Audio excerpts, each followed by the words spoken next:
Good evening, ladies and gentlemen, and welcome to the Varsity Rejects podcast, a podcast where Americans who have never been any good at football attempt to discuss the matters of the Premier League and Champions League and all of the leagues around Europe. Eventually. Now, this is a podcast that fully endorses Jack Walker's decision to not sign Zinedine Zidane in 1996 because of a certain Blackburn Rovers captain named Tim Sherwood. And in honor of Tim Sherwood, this episode is dedicated to the Gilet man himself. Shout out Tim Sherwood. To formally introduce ourselves, my name is Kalu, and my broadcasting partner here is the Irishman. Go ahead and introduce yourself. Hello, everybody. I'm the Irishman. I'd just like to say that I do not have a lot of football knowledge. I've only started paying attention for the past year or so, so I really don't know much, if any, history of the game. So if I make any wild claims, don't take it for gospel.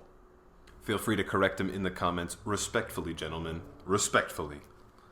Now, to discuss the first matter of the week, let's recap this past match week of the Prem, match week 6.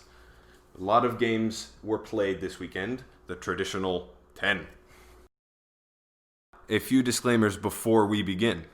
We are two Americans, and for our American viewers, this is not an NFL or college football podcast. This is a podcast about football, or as you cretins like to call it, soccer. Another few disclaimers. As this is an introductory podcast, we will most likely begin talking about the Premier League, a league that we're most familiar with due to its English language and accessibility worldwide. This will be mixed in with some Champions League coverage, as that is also available worldwide.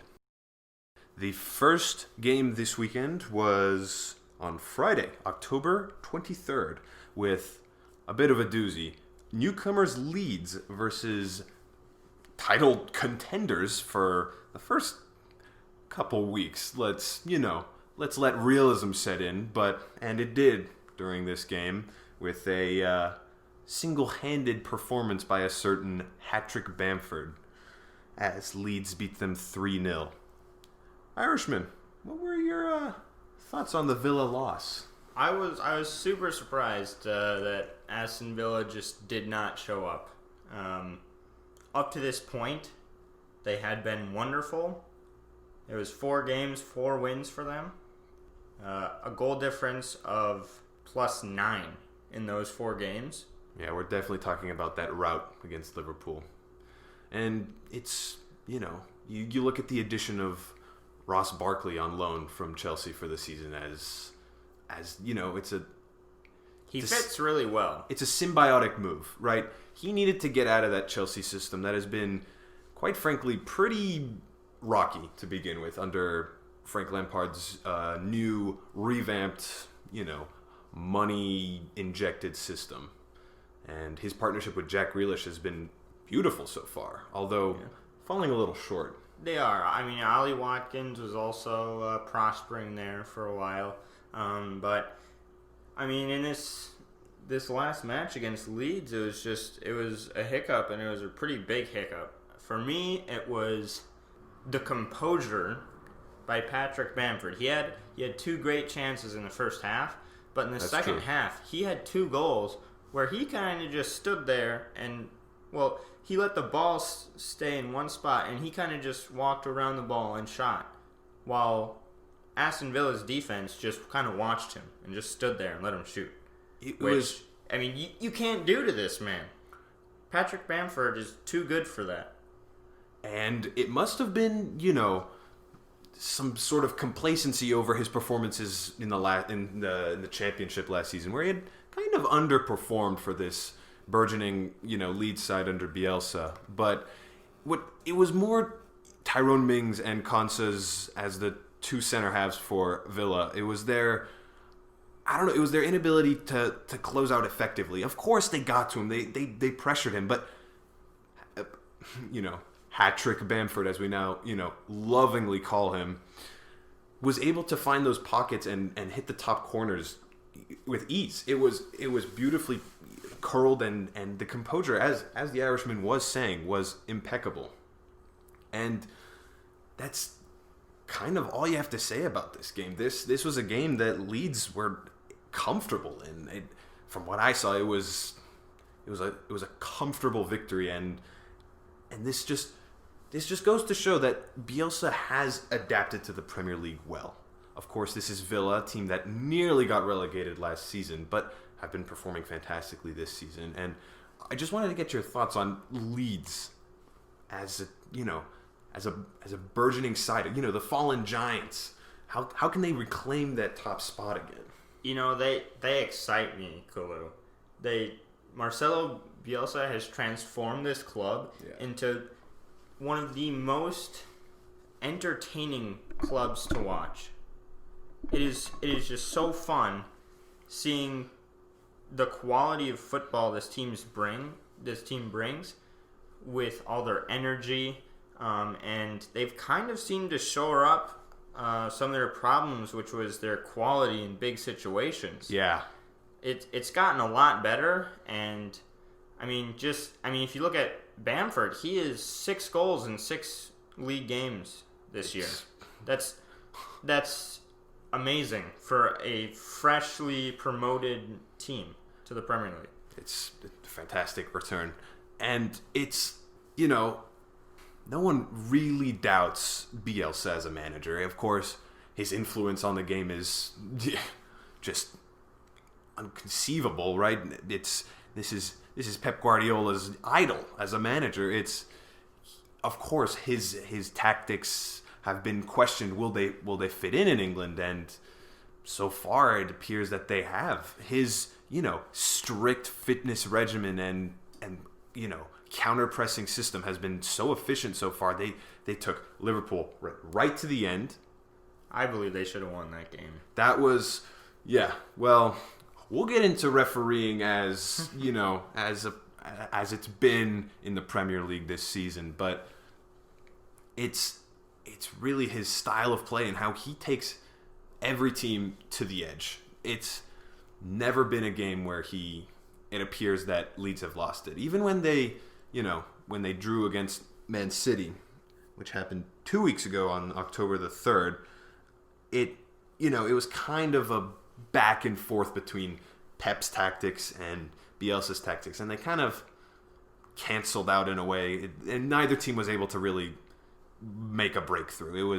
It was pretty tactically sound on both sides, but it's just for a newly promoted side with pretty much no Premier League experience in the team to begin with. It's astounding, and I can't wait to see where they go from here. They're arguably the most enjoyable team to watch in the Prem, most exciting. Yeah, it's wonderful. I mean, they have some good young players. You got Jack Harrison on loan from Man City, and then you got Calvin Phillips, who just is wonderful in that midfield for Bielsa. Just draws. It's a fantastic. It's wonderful, and I mean, for Villa, I think you're still third in the table. You're only 1 point out of first place. With a game in hand, no less. Yeah, with a game in hand. You play Southampton this upcoming week. The warning bells, maybe 1 or 2 of them are going off, but this is not time to abandon ship and change everything you're doing. I think maybe just a better focus by the defense and more urgency on offense, and I think you will be just fine. Yes, especially considering that this team nearly got relegated if it weren't for a few VAR decisions last season. Where they are currently is far exceeding expectations. The addition of Ollie Watkins has bolstered the team. It's been, of course, as you saw in his performance at Liverpool, that was a masterclass. He was able to just pounce on the chances given. Right? These were not, beautifully built up plays. These were, mistakes made by the Liverpool defense that he was just able to just pounce on, that Grealish was able to pounce on, and they were just able to make these quick movements, and they look dynamic when they have the momentum going. And it's, of course, no time to panic. This is a team that was never predicted to go, anywhere near the top of the table. And of course, we're early on. Reality will set in. But I've liked what I've seen, and I think we'll see. But it doesn't look like a bad start for Villa. Right. So the next game that happened last weekend was Liverpool hosting... No, West Ham was first. Okay, I'm reading it backwards. So West Ham hosted Man City, which in a 1-1 draw, which I did not see coming at all. I mean, Man City, you're in 13th right now. City have been struggling, and this is much to do with the fact that they did not have Kevin De Bruyne. In that last game. Mm-hmm. And that's just been clear that they are lacking. That their midfield play is. It's very it's very Pep-esque. They're keeping possession. They're able to work the pockets. It's nice. It's well done, but they don't have that dynamicism that De Bruyne brings, and they're missing that. But most notably is Aguero's been injured for so long, and now he's back out again after being subbed out at halftime, injured again, and Jesus also being injured. So they've resorted to having to play Mahrez up top kind of as a false nine. They're not playing with a real striker in this system, and Pep's adjusting to injuries right now, which have been a bit of a problem at City. They lost Laporte last year, which City fans have used as an excuse for why Liverpool won the league. But, we're not going to discuss that in too much detail. But injuries have affected Pep's team, and it's disappointing to see, because when they click, you get those 5-1 wins at Norwich. You just, these destructions, and you expect to see those against teams like West Ham. But yeah, going into West Ham now, what have you thought about them this season? Like, where do they stand? So right now they're 12th in the table, coming off 2 draws. They haven't lost since the first week. But in that Man City game, they only had possession for 30% of the game, which I've come to understand is kind of Pep's calling card, is he wants to control the ball, control the game. Keep it. Yep. Theoretically, you can't get scored on if you don't have, or if the ball's on the other. Yeah. Exactly.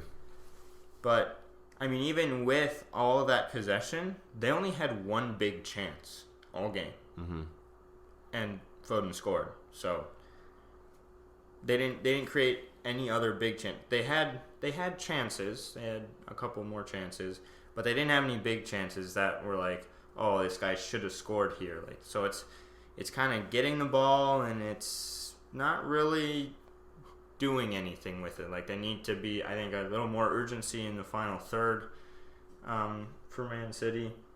But West Ham, Antonio, what a goal. Oh my gosh, that was an amazing goal. I mean, he couldn't have placed it any better in the side netting. It was acrobatic. It was, he's hitting it over his shoulder, being pushed up against by the central defender there. It's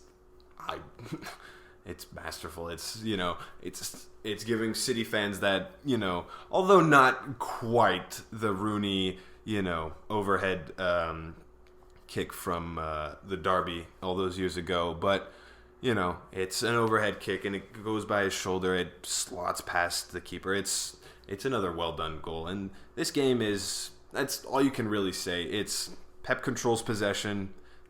They don't get the chances. It's what's been happening for the first few games this season, and I think they'll get back on track. But as Liverpool have injuries now, it'll be the title race is wide open.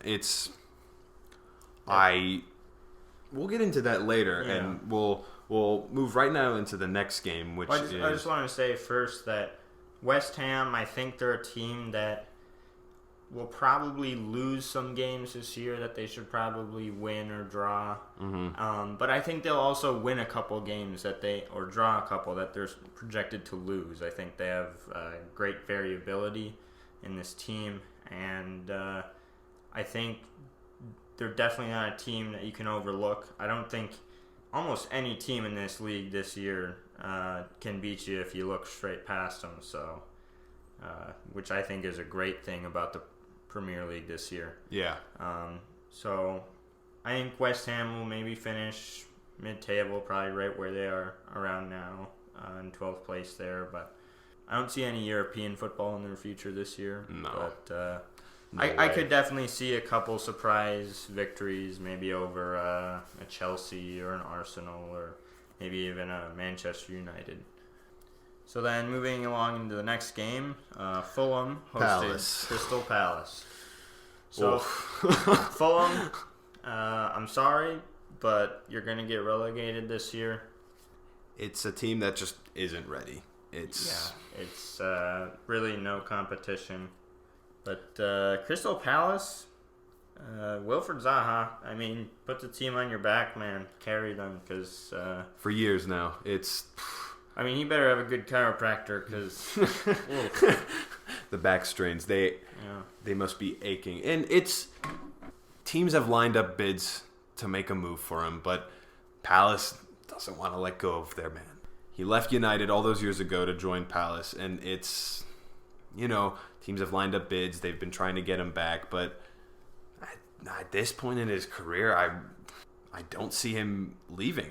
I as much as it may seem that he would flourish on a deeper team where he has less responsibility on himself. It just doesn't seem likely anymore, and it's kind of unfortunate for the career of Zaha, who was able to flourish at Palace in his later years.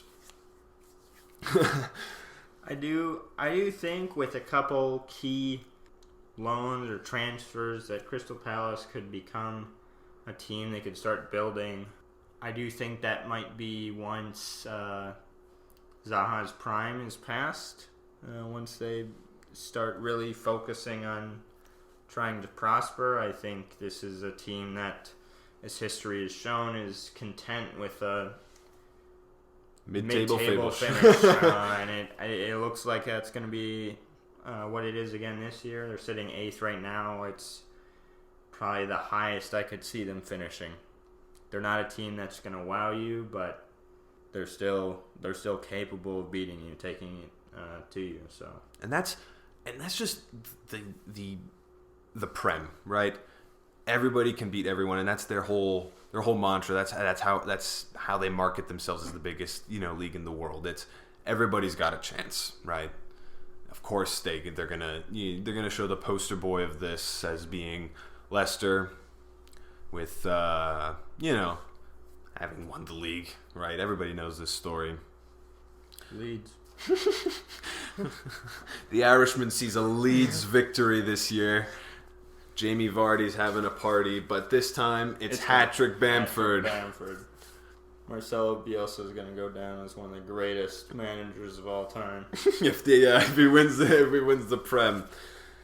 Now that's all we're really going to say about Crystal Palace Fulham, because I doubt you as the viewer are interested in that. It's to those at home who paid the £15 to watch this live on pay-per-view, I hope you can get your refund. Yeah, I apologize. There are a few goals, so it wasn't like the... our next game. Yes, it wasn't like our next game, which should have been chock full of goals as two rocky defenses and pretty potent attacks were set up against each other. And this was, of course, the most anticipated game of the week.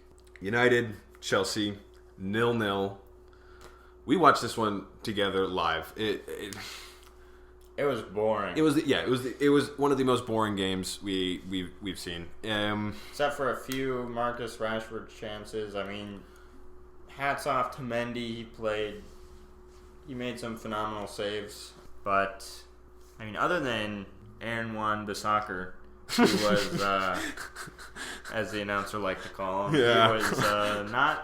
It was not a very good game.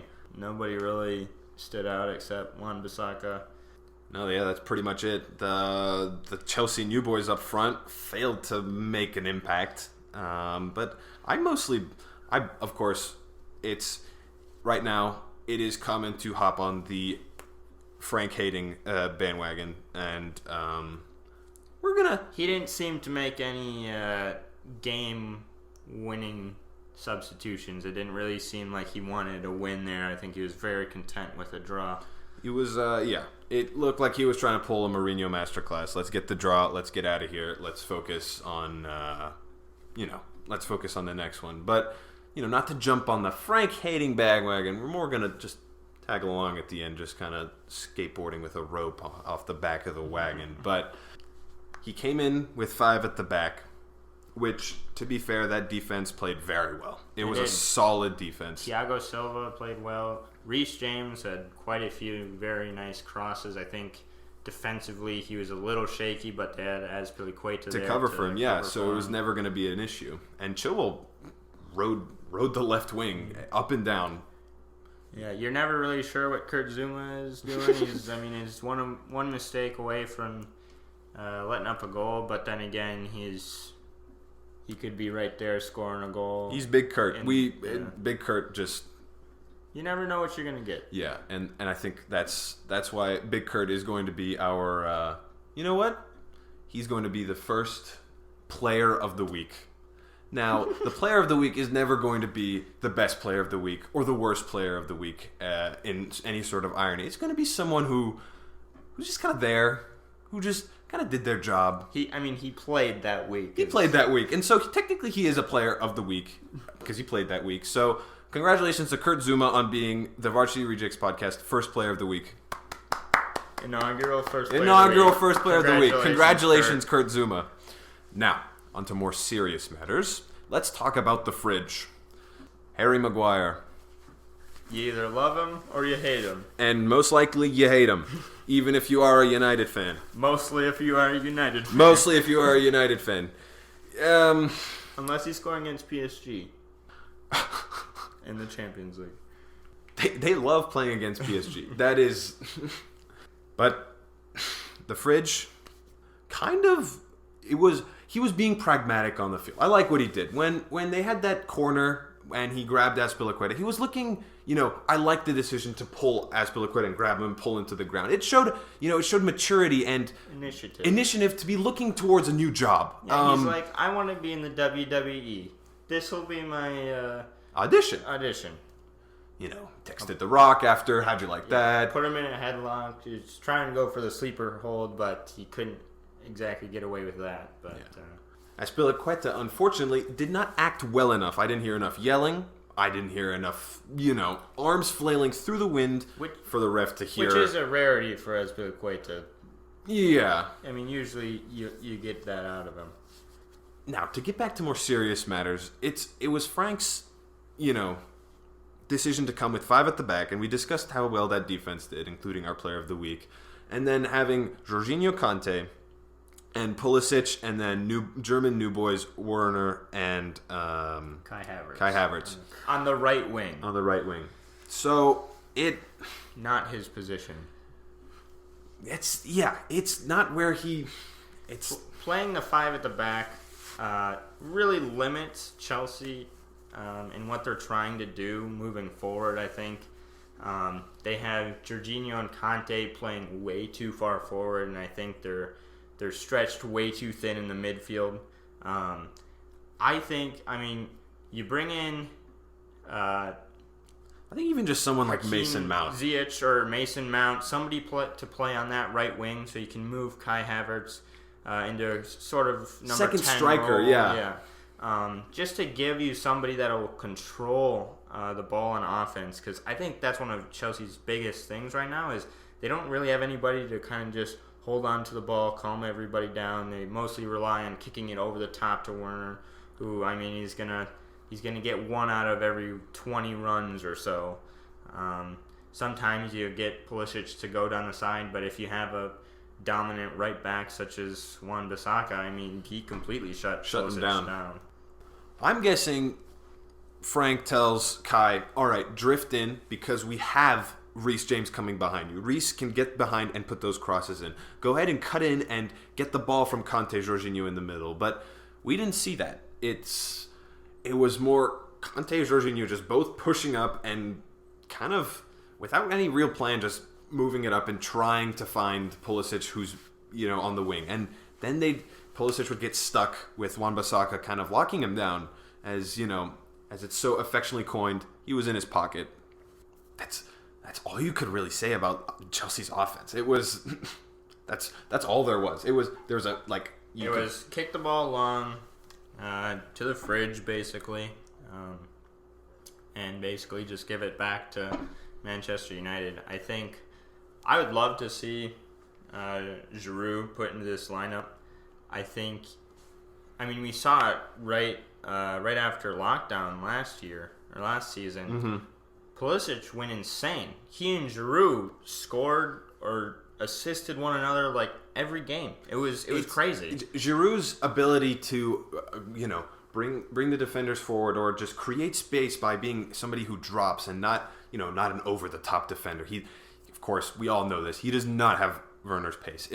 He will come and he will draw a pass in to either flick onto the wingers, and he was so good at this at Chelsea. One of the most beautiful team goals at Arsenal. Sorry, one of the most beautiful team goals in Arsenal history. Right, it's that Wilshere Giroud combination where he's flicking it, and its ability to just draw the defender onto his back and create space in behind for people to run through. And that's why he's still a staple in the French national team.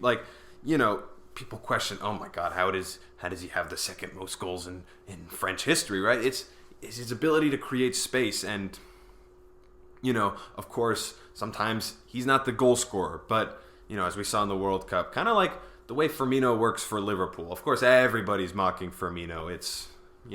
But these are players that create space for guys like Mane, guys like Pulisic, guys like Salah to get in behind and score the goals. It's just different tactical systems, and I think Chelsea could definitely benefit from that. They clearly have in the past. Yes, I think they're struggling to find an identity in this young season, especially with all their new signings. You got Werner, Havertz, Ziyech, Chilwell, Thiago Silva. It's a very new team, and so I think there's an identity crisis, and the quicker they can find that, the better, because right now they're sitting in 10th. And if they could grab some points right now, it would be huge. Arsenal's in 11th, Manchester City's in 13th, Manchester United's in 15th. These are big teams that are not anywhere close where they should be or where they were thought that they were going to be. Beauty of the Prem. You're going to need points at some point. You can't just sit middle of the table all season and expect international football in the coming season. But Man United was just kind of there. They have that one big chance with Rashford at the end, and props to Mendy. But it was just so boring. They just existed. And once again, if you paid the £15, we're sorry. Apologies. This is an I'm sorry. This is the game of the week of last week. This is our pick of the game of the week. It has our player of the week, and it has our manager of the week. The inaugural choices for player of the week: Kurt Zouma of Chelsea, central defender. Manager of the week: Ole Gunnar Solskjaer of Manchester United. And game of the week: Man United, Chelsea 0-0. Now, the next game was Liverpool 2, Sheffield United 1. And this has been a struggling Sheffield United team that early last season was primed. People were making, of course, the far too early predictions that we could be seeing Europa League football in Sheffield. Which they weren't too far out of making. They weren't, but them and Wolves, they were kind of in there close to the end, and then they kind of separated. Fell apart. But the big story is, how are Liverpool going to cope moving forward? They, of course, against Everton, they lose Van Dijk. They then lose Fabinho tonight at the time of recording in the Champions League. And Matip is still injured. So right now they're looking at one fully fit center back, and probably go into this when we look at our predictions for the week. But this is bad because their starting right back, Trent Alexander-Arnold, wonderful free kick taker, very good, more of like a wing back. Mm-hmm. I would say he struggles against good competition when he is defending. So this is quite a gaping hole in their back line. They still have Robertson, who, I mean, I could see them moving him inside and finding someone to kind of play a right or a left wing back sort of role. Maybe, yeah. I genuinely have no idea how Klopp is going to shape up, and we'll probably talk about this later. So just to kind of recap this Liverpool game just quickly. Diogo Jota, new signing, scored a goal. Impact. It's immediately. He's come off the bench as, a second attacker that they've looked like they've needed, because a big, not criticism, but a big what if with Liverpool and at every stage of the competition is, do they have enough depth? And what happens if Mane or Salah gets injured? Who comes in? And, it's always been, okay, they have these players. They have Chamberlain. They have Wijnaldum. They have players that can play there, but they really needed a forward. And Jota's come in and filled that role. He's done well. He's done well. And kudos to Roberto Firmino for getting his first goal of the season. At home, no less. Congratulations. Sheffield United, I think right now they're not doing too well. They're second to last in the table. Struggling. This relegation could be a very real possibility for them, and I think a possibility that West Brom is very thankful for. Yeah, it's disappointing because they came in, and in their first season back in the Prem, they were doing so well. It's disappointing to see. Yeah. It's now not the big story of the week, but every reactionary's big game of the week was, how are Everton going to march on? How are they going to continue their title aspirations? And pretty blatant wake-up call. Southampton 2-0 loss to Southampton. That's their star center back, who scored the equalizing goal against Chelsea just the week prior, make the team of the week. Yeah, he's made Mr. Alan Shearer's team of the week. Che Adams gets in a goal.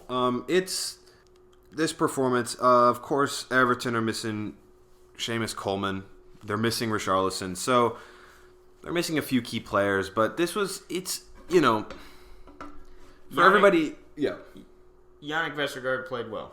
Yeah. Oh, Southampton played well. It was, of course, they got the win. They played well. But it was, it's for everybody who's not, an immediate reactionary who didn't think, oh my God, Everton are going to win the league. Everton are going to win the league. It's just a step. These losses happen. And for a team like Everton who, they could be making a push towards Europa League maybe. And they, it could happen, but it was, this was always bound to happen. A wake-up call, a time for Ancelotti to restructure and, adjust while, Richarlison is out on suspension, and now Digne is out on suspension. So it'll be interesting to see. So there's not much to say about that, and there's not much again to say about Wolves, but the Irishman does have a few comments about Wolves and Newcastle. I'd like to talk to Nuno directly on this one. Disclaimer, I kind of am a Wolves fan. But Nuno, give Adama a new contract. We do not want to lose him. And please play him. I know Pedro Neto played very well against Newcastle. Daniel Podence, he's okay. Did the job. Raul Jimenez is Raul Jimenez. Very complete striker. Not the best at anything, but I think he's just your jack of all trades, master of none kind of thing. Mm-hmm. But Adama Traore is your game changer, right? The last two games he's been on the bench. I get 2 weeks ago he was just off international break, playing his first time with Spain. So I get subbing him on. Maybe he's a little tired. But then last week, I don't understand not starting him. I mean, both the last two games that he's played, they've only scored once he was brought on. I mean, his pace is undeniable. It's, of course, his impact. But does I mean, correlation is not causation, but I mean, he just changes the flow of any game, and I think that Nuno. I mean, you're the manager. I'm just some American varsity reject. But this is probably why Nuno did not get manager of the week. Yeah, he was not average enough. He was below average this week. Apologies to Nuno. We still love you. You're still one of my favorite managers. But Newcastle, surprising team. I mean, they've done well. I think by their standards. I mean, they've pulled off some good results. I think that Manchester game. I think they kind of deserved that one. Manchester played well. It's unfortunate. They kept Manchester out, but then once the floodgates open, it's Bruno did his thing. They drew against Tottenham and held Tottenham to 1 goal, which I believe is Tottenham's lowest goal total of this season. Which is outstanding effort. Tied with Burnley, which we will discuss in a second. Newcastle's goalie Carl Darlow, I think he's been fantastic this season. Yeah, it's incredible. He was replacing the injured Dubravka, who last season was the big breakout star for Newcastle as a goalkeeper. So it's just an interesting legacy that they keep maintaining. And so, I mean, Everton's got another tough task this week. They have to take on Everton, so it's not like their schedule's getting any easier. But I think if they can take a point off or two, they'd be quite happy with that. Yeah. So that's probably all we have to say about Wolves Newcastle. Wolves. I think they're struggling a little bit. I mean, they're sitting in 9th, but I think some of the games they wish they could have won. I mean, a 4-0 defeat to West Ham. That was a big blow. That was surprising. I mean, 3-1 to Man City. That's kind of understandable. Revenge game for Man City after Adama shocking the world last year. Mm-hmm. But I mean, only scoring 1 goal against Fulham at home. That's a little bit worrisome. It's still 3 points. But in their last 3 games, they've scored only 1 goal. I mean, they've only scored 4 goals all season. Of course, this is mostly a byproduct of Wolves' low block. They're never going to be a very high-scoring team. They've scored 6 goals all season. Yeah, they sit back, right? They're a deep team, low block, compact, and so it's never going to be a high-scoring. But conceding 4 to West Ham, and that was probably a big blow. And so they have the lowest goals for in the season outside of the bottom 4 teams this season. But their defense has been wonderful. So bar that West Ham performance. Yeah, that was... Now on to probably the second biggest game of the week, probably second most anticipated after our proclaimed match of the week. This happens to be Arsenal-Leicester.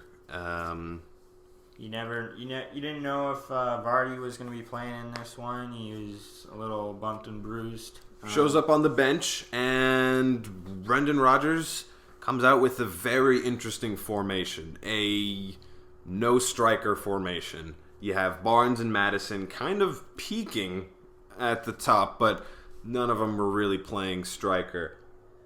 Which is someone who isn't familiar with soccer. I didn't even know you could do that.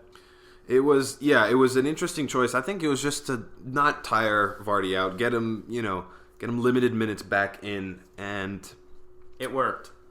It worked in the end, but notably, this is disappointing for Arsenal, and they created a ton of chances in that first half. They were dynamic. They were, let's be honest, Xhaka's interference with on that corner is pretty debatable. So they may or may not have been robbed of a goal, and they were creating, and Schmeichel had a few good saves. It was unfortunate that they didn't get one, but come the second half, and Brendan Rodgers makes 2 incredible substitutions.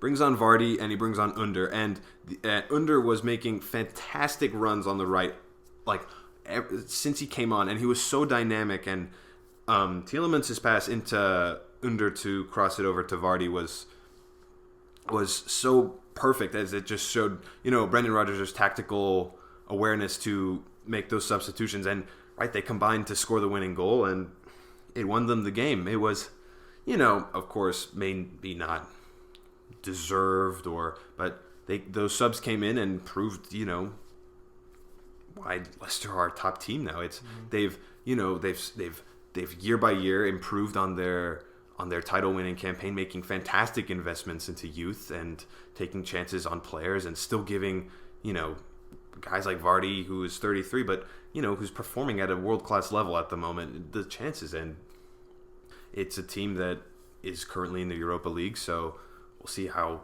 far they can keep going. And it's Brendan Rodgers has been doing a fine job under Brendan Rodgers has been doing a fine job in his tenure at Leicester. I think if you're Arsenal, I think you're lucky to be in 11th. That may be surprising, but I don't think the times I've watched them, they just have not impressed me. I mean, if this is supposed to be a top 6 team, that's rough. They beat Sheffield United, who's looked like one of the worst teams in the league this year, 2-1. I mean, Sheffield has scored 3 goals all year. Yeah. That's not good. And Arsenal being one of those 3, that's a little shocking. They lost 1-0 to Man City, but this Man City team is not the Man City we were used to. We touched on that earlier. They got blown away by Liverpool, and they beat West Ham 2-1 again. So, if you're Arsenal, 2 goals is the magic number. If you get there, it looks like it's a win for you. But I would not be pleased if I was a gunner. Yeah, it's definitely we're Arsenal, and in this new Arteta era, he's still implementing those, his tactics. He's still trying to play out of the back, and he's going to keep doing that until teams finally give them the space to work out of the back, once they figure out that, this Arsenal team is able to. Kind of what happened to Pep's Man City. Once team realized, okay, we can't be pressing them because they're able to play out of the back. You give them the space, and that's what I think Arteta wants, to be able to have the space to move the ball up the field and be able to find those guys, the Lacazettes, the Aubameyangs, the, Pepes, the Sakas.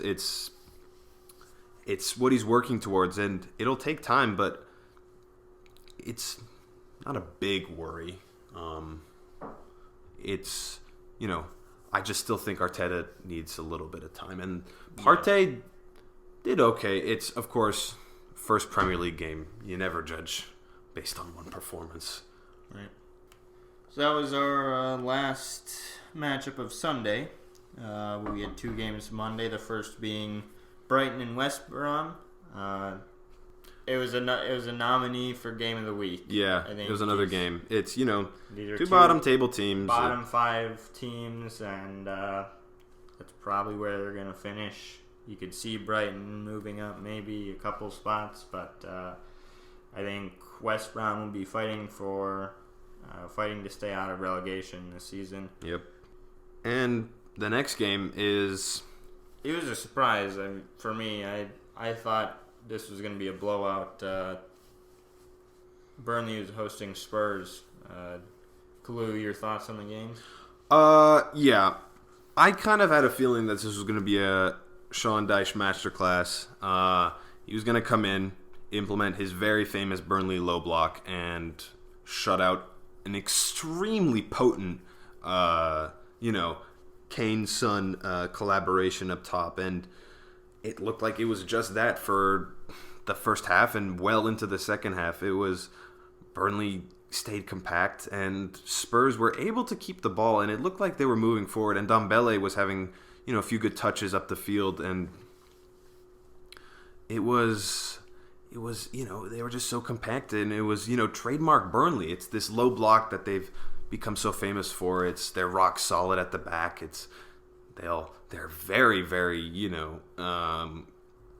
conservative with their movements forward. It's never risky, but Son's goal was beautifully worked. And if this was a set piece they practice, it's fantastic the way that Son was able to anticipate where Kane was going to head it, fully knowing that he wasn't heading it towards goal. It was the chemistry between the two has reached all-time high. It's right now, the stats came out, right, that they're the second highest, goal-scoring duo, assisting each other, right after Lampard and Drogba. But and they're probably going to beat that record at the pace that they're going. Harry Kane himself is on pace to hit 50 assists. Yeah, we'll see if he hits that. But he has a league lead with 8 right now, and I could definitely see him breaking a single season record. Son has 8 goals to lead the league as well right now, which is absolutely insane. I mean, Kane has 5 goals along with his 8 assists. For me, he's so far the player of the year. I'm the player of the first month and a half of Premier League football. Yeah, I'm going to agree with you on that. He's been fantastic. That Tottenham attack has been incredible. They're still shaky at the back, as it's been shown just throughout last season. It was shown on the documentary on Amazon. It's something that they're still working towards. But the big concern I have with Spurs moving forward, as labeling them as title contenders, is injuries. They are a very injury-prone team. Son and Kane get injured quite a bit, and it's just going to be how fit can they stay and how safe can Jose Mourinho be. Now, with Bale on the bench, this could be an opportunity to, some depth there. With some depth. This is Gareth effing Bale. Let's not downplay him. Of course, this isn't the Bale that we know, but this is still somebody who can come off the bench and make a real difference. I think we all, our hearts broke when he missed the shot in his first game back. Oh, yeah. I mean, against West Ham. Yeah, he dances in against West Ham, completely turns around the defender, and just has the one-on-one with the goalie that he just fluffs his lines, yeah. Yeah, he just puts wide, and you're just this could have been this would have been history, He gets the winning goal. It's a 4-0 victory. West Ham don't come back. It's the nail in the coffin, and it's his return. He's back. Bale's back in the Prem, and we've yet to get that moment. Mostly because Mourinho's still being cautious with him. He hasn't had a full preseason, just easing him back into it, getting limited minutes. A little too much golf. Always Wales, golf, Madrid. Right, but hats off to Burnley. You kept Tottenham to 1 goal, so that's. I mean, you're a bottom 3 team, and you held the most potent offense to 1 goal. I mean, that's awesome job. It's still what we'd like to call a Sean Dyche masterclass. It was, Now, if you add some offense to that, I think you may not get relegated this year. Yeah. That's a dangerous combination. If we're adding lethal forwards to that Burnley low block, that counterattack is, the Prem is not ready for a lethal Burnley team. That is for sure. That would be quite the exciting Leeds Burnley game then. Yeah, can't wait till that happens. Now, moving into our Halloween weekend set of games, we each, the Irishman and I, both have picks for who we think our star players of the week are going to be. Now, mine is going to be a controversial pick, and it's, probably not going to, end up materializing as a good pick. But my pick is Jorginho for star player. Yes. All right. Yeah. Mock me. Wonderful. Let's get the hate. We'll put some booze in the editing. Yeah. I think he's gonna come in this week, and I think he's going to, He's going to get to score a penalty. I feel it. And I think he's going to be sound defensively. And why he's a star is I think he's just going to be so consistent, which is something that Chelsea team needs. And I think it's just going to provide a catalyst for that attack. I just think it's going to happen this weekend. And I think Jorginho is the main man. As strange as that's going to be, I feel like he's going to get that penalty to get them going. He's going to be solid defensively in the middle. He's going to be tracking back. That's my pick. How about you? I'm going to have to go with Callum Wilson, which is our Newcastle striker. Fresh out of Bournemouth, just transferred. Right. He will be taking on Everton early in the morning. Or, I guess, for our non-American fans, this will be the early kickoff. The early kickoff. And as the adage goes, never back the early kickoff. So what we're seeing is a potential Newcastle upset again. Yep, I mean, Everton, they've kind of been bumpy the past couple of weeks. James, we're not sure if he's playing or not. They may be injury-riddled for most of their squad. So Newcastle, been stout defensively. Callum Wilson, I think he may break through and find himself a goal or two. Yeah, and that's a good pick. Never back the early kickoff. And moving into our predictions for this weekend, I'm going to go first. Actually, let's explain how the pick system works here. Each week we're going to be making our predictions, or each time we have this podcast, may not be weekly. It's going to be each Irishman and I are each going to get 1 point for each correct result if we correctly predict the tie, the victory, or the loss for a certain team, and 3 points if we correctly determine the score. So, interestingly enough, for the first game of the weekend, the Irishman and I have both selected Wolves to tie Palace 1-1. Wolves, for me, Wolves low block, and Palace's, stagnation in the offense. Just, this is not going to be a beautiful game. It's a classic Prem game. It's going to be there. They're going to tussle. It's just going to end up as a draw, and it's going to go down as a game that happened on the weekend. It's not why you tune into the Premier League as a foreign fan. Of course, you're a Wolves fan, you're a Palace fan, you're hoping that your star players are going to get in there. But that's my thoughts. What are your thoughts? I chose the one draw as well. I just think Palace have pretty much only Zaha. Wolves, if you're not playing Adama the whole game, I don't see you putting up too many goals. I think Nato had some good crosses, which I think he can continue. Dendoncker looked good in the midfield. I think it's going to be a 1-1 draw, kind of a stagnant offensive game. But I could definitely see Wolves dominating offensively and defensively, but maybe letting one slip in there. So that's why I chose the draw. For the second game, once again, we had the same score. We both chose Man City to win 3-0 over Sheffield United. So my thoughts on this are, yes, City are without a striker. Yes, they seem to have been struggling, but they're coming off an impressive 3-0 victory today at the time of recording against Marseille. And I really don't see them losing against this pretty awful Sheffield side. I don't see them losing. This is Pep's going to feel the team. Kevin De Bruyne is back, so this is not a game I see them losing. Maybe not 3-0. Maybe Sheffield get one, but this should be what gets City back on track in the Prem. Gets the ball rolling, gets their offense that spark they need. It's a great, I'd say, tune-up game, but if you're Man City, don't look at it that way. You still need the 3 points, so most definitely do. Don't look past Sheffield.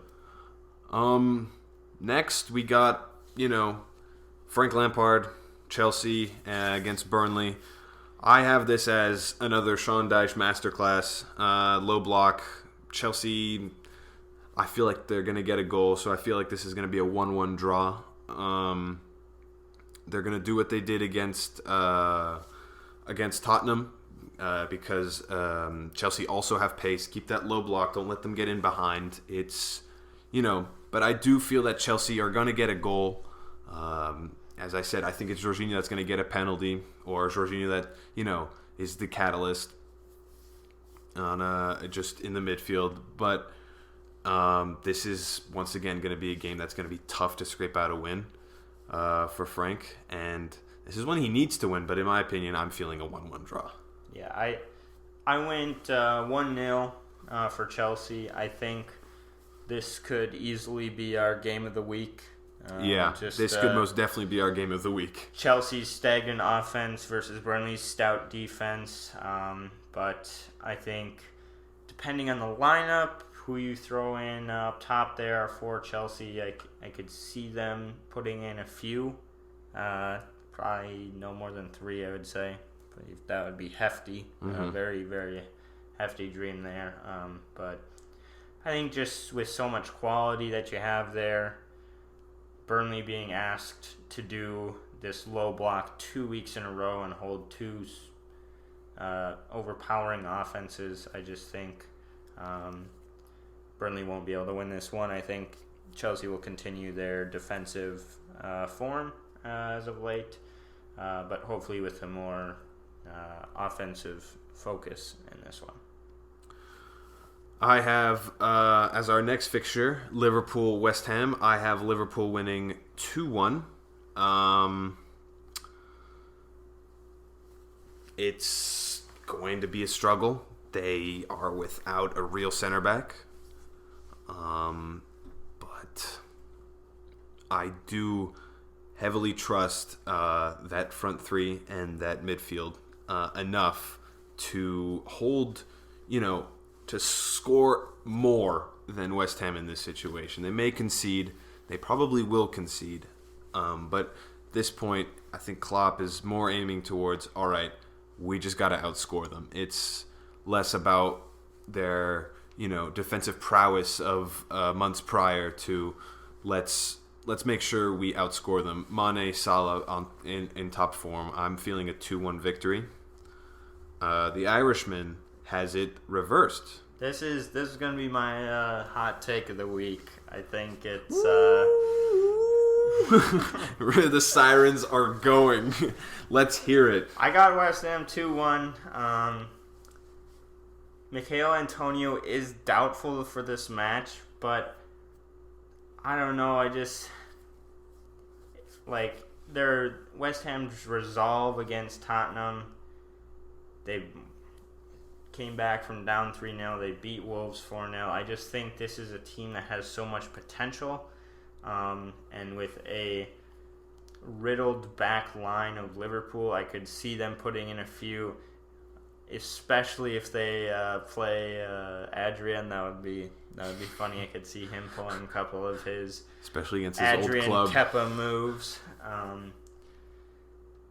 But at the same time, it's Liverpool. They have Mane, they have Salah, they have Jota, they have Trent Alexander-Arnold. This is a very Let's not forget about Firmino. Yeah, and Robertson, and I mean, this is a very strong team. But I mean, I could see an upset. Maybe I'm hoping for one, but hey, it happens. You gotta try sometimes, right?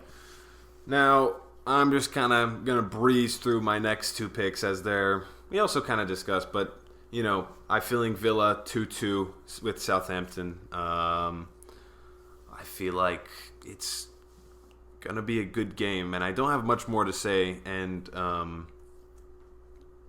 same with Newcastle-Everton. I feel like it's going to be another 1-1 draw, a pretty good game, kind of even, but I'm not feeling any great game potential. It'll be these will be good games to watch, but nothing more. So just 2 draws from Villa, Southampton, and then Newcastle Everton. So for these two, I am pretty similar to Kalu here. Villa, Southampton, I have a 1-1 draw. Villa, I don't think is going to be... I could see them either bouncing back strong or just not really doing much again this week.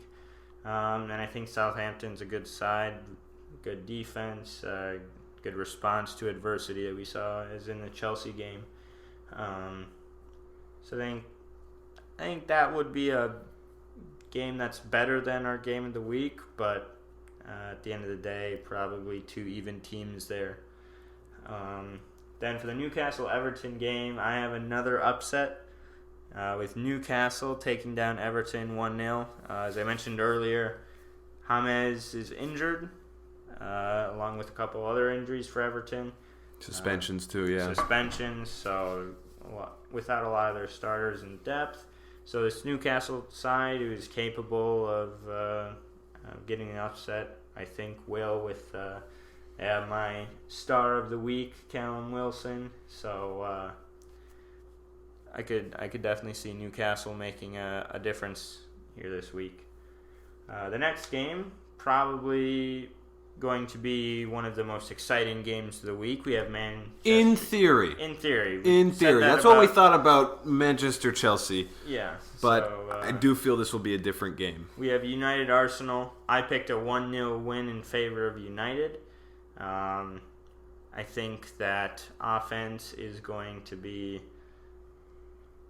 plentiful on both sides of the ball, but you got the fridge back there for United to shut down Arsenal. So Arsenal without David Luiz, which is probably a big blow to them. Mm-hmm. So I could see Rashford kind of running free, which we are calling him Sir Knight. Oh yeah, Dr. Knight. Dr. Knight, sorry, Dr. Knight. In honor of his honorary doctorate and his MBE that he has received for very good reason. Kudos to you, Marcus Rashford. Yes, kudos to you, Marcus. Yeah, the kudos of the week goes to Marcus Rashford. Yeah. And so I picked 2-1, kind of for the same reasons. I think it's going to be a good game, but I think United will end up overpowering Bruno Rashford. It'll be a good game. I think Tottenham will rout Brighton 4-1. That's nothing more. It's a potent offense. It's a team that has a very promising defense. Ben White, Tariq Lamptey. Looks good, but I'm having trouble seeing how they can stop Kane and Son up top. And yeah, I went with a 2-0 victory for Tottenham. I just think playing in the Europa League, they might be a little tired from their midweek fixture. But once again, I don't think this Brighton team really offers a challenge to Tottenham. Kane and Son will be too much. As simple as that. Then we probably have our another potential game of the week. Fulham hosting West Bromwich Albion. That's just this is a bottom 4 fixture, so yeah, it's not going to be too fun. Please don't pay for this. This is a PSA out to all our viewers. Please just, although we do not actively promote pirating of any kind on this podcast, please don't pay pay-per-view. Please, do what plenty of the fans in England have been doing, as most of you know, raising money for food banks. Liverpool fans have raised over, I think, £100,000, and I think I've seen many other fan bases do that. Just don't pay £15 for Fulham West Brom. That's our PSA of the week. And my scoreline for that game was a 2-1 victory in favor of West Brom. Fulham, once again, sorry, but you're getting relegated. And better luck next year. Yeah, and I'm feeling a 1-0 victory for West Brom over Fulham.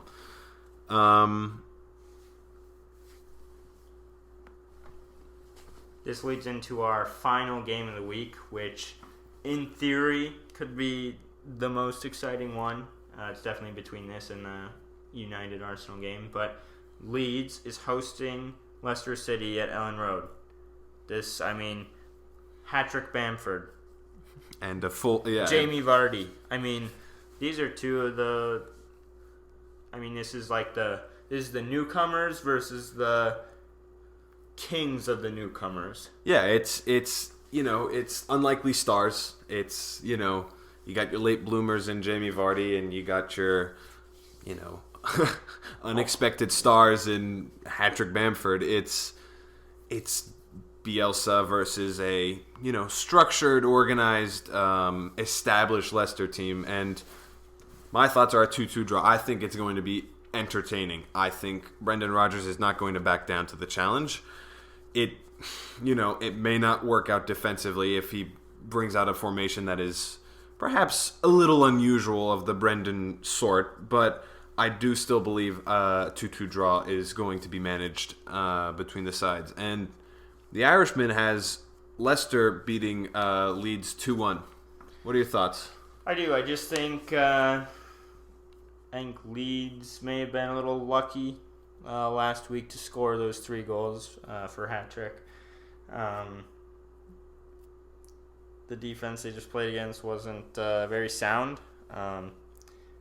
But I see Leicester having Vardy back. They're going to be as potent as ever, and I think the counterattack will be on for Leeds and for Leicester. It's probably going to be who's the more fit team and who can get it past the goalie or get it on target more times. So I think Leicester with Vardy just have that edge. Those are my picks.